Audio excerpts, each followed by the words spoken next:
If you clicked on this video, I'm sure you already know that GPT-5 was released. And I think that the biggest piece of news that happened as a result of that isn't being discussed enough. IMO. A lot of people focused on the fact that this was an underwhelming release, but I think something extremely interesting is happening in the shadows of everything that's been going on. And it happened once OpenAI, they actually deleted all their old models. You can only now select GPT-5 in different modes. Basically, some of them are more compute intensive versus others. So they get rid of these old models, and in their heads, that's it. Like, no one's gonna, why would they want the old model? There's a new model. People lost their mind because a lot of people, and I'm sure people around you watching this, maybe even yourself, have gotten to a point with ChatGPT or whatever LLM you use where the feedback you get from it almost feels like a real relationship and a person that you trust. I don't want to take that away from some of these LLMs, because at the end of the day, all these things are, and I say this all the time, they are a mashup of human experience and knowledge that is on the internet. This isn't some new novel stuff. So when you are asking these models, you're really asking the wisdom of the crowd. What have people typically done in this situation? The feedback that you got from ChatGPT 4, we all kind of knew, especially if you are well socialized, you knew that you're getting glazed. And if you don't know what glazing is, it is something that validates all of your beliefs. It's kind of hard to know when you're going back and forth with it. Are you just hyping me up right now, or is this actual good advice that is unbiased? And a lot of people complained about that. So in GPT-5, they really dialed back how agreeable the model would be. And I personally felt that immediately, and I appreciated that because I use ChatGPT for my work. The more the model tells me I'm right, the more suspicious I am of what I'm doing. That's actually how I've come to work with these models. So after pulling out this 4.0, the ChatGPT subreddit went crazy. This post from 9 days ago is one of the top liked posts on r/ChatGPT. So they kind of just say they just deleted all these models. What the hell? GPT-5 gives shorter and more corporate responses. There's faster rate limits. Like, these are like maybe business reasons why it sucks. 4.0 wasn't just a tool for me. It helped me through anxiety, depression, and some of the darkest periods of my life. It had this warmth and understanding that felt human. This to me is a big red flag. I don't want to end up in a world where we're trusting open AI, Anthropic tech companies with our mental health. I do not want to live in that world. Now listen, have I personally been able to ask dieting questions? I like to ask an LLM about, because it's really the wisdom of the crowd, like I said, and I know when I'm getting good advice. But when it comes to the replacement of true human social connection, I don't want to leave that in the hands of OpenAI. I don't think they are equipped to deal with that problem. There's a second thing I think is so critical to talk about that I don't think anybody is talking about. I don't want to trust OpenAI with society's mental health.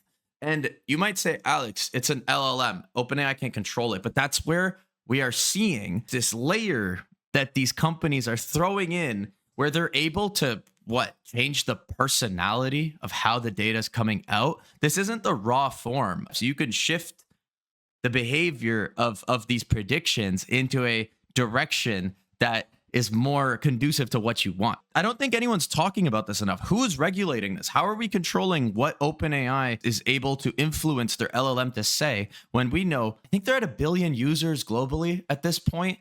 Do you know how much influence OpenAI has today on people's personality in such a subtle way, where you have thousands of people, I don't even know how many thousands of people who are like crack cocaine waiting for ChatGPT 4.0 to come back because that was their guidance counselor, their friend, and there's this. That is a power that's been given to OpenAI that I don't think we're talking about. I pulled up a quote from Nick Turley. He is the chief of ChatGPT. He runs ChatGPT internally at OpenAI, so he's like probably under Sam. But he had a very interesting quote, which gives me a little bit of hope. But man, these guys are just going to do whatever it takes to make more money. They don't care about well-being. Yeah, I'm sure some people do. But when you have trillions of dollars almost at stake, they're not sitting there thinking about humanity. Yeah. When I see people saying, "Hey, this is my only and best friend," that doesn't feel like the type of thing that I wanted to build into ChatGPT. I think his wording is so interesting here because he's not completely shutting it down. That feels like a side effect and worth taking seriously and studying closely. He also said that our goal is to help you with your long-term problems. That often means less time on the actual application. So he doesn't want you to spend as much time on ChatGPT. I don't know. I don't really believe his true intents, especially when Sam Altman came out and said, "Hey, we hear you on the 4.0 feedback and the passion. We're going to bring it back for Plus users." Not really addressing how kind of this is.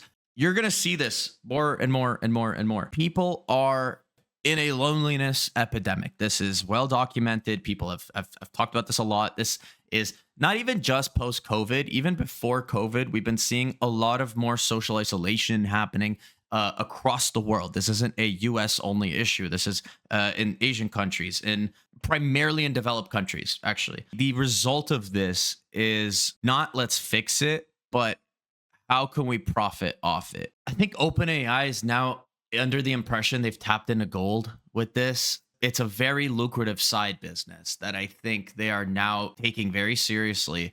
And what they're going to do is try to implement this in a way where they won't get as much pushback and like if they just come out and say we want to be people's therapists, that's not going to be received well, but they're going to find a way to do that, and we won't notice until it's too late. I don't have a silver lining to this story that I think. I really just want people to be aware of what's going on and what the angle here is from OpenAI. I don't think this is coming from nowhere. I think there is a lot more strategy at play. So all I want to say is this is something I've been meaning to talk about over the last week. I've been quite busy, and this is the kind of videos I make. I really just come on here, talk about tech, talk about things that I don't think people are paying attention to. And if they are, and if you are paying attention to this stuff, or if you have an interesting story that about your experience with ChatGPT, I would love to hear your stories in the comments. I love when people comment on my videos. I love to engage with them, hear their thoughts. I don't have a huge following, so it's a bit of a blessing that at this scale, anyone who does comment, I can really engage with, and that means that they were likely interested in my content. So I appreciate that. If you enjoyed this video, please give it a like and subscribe. Thank you for watching, and take care.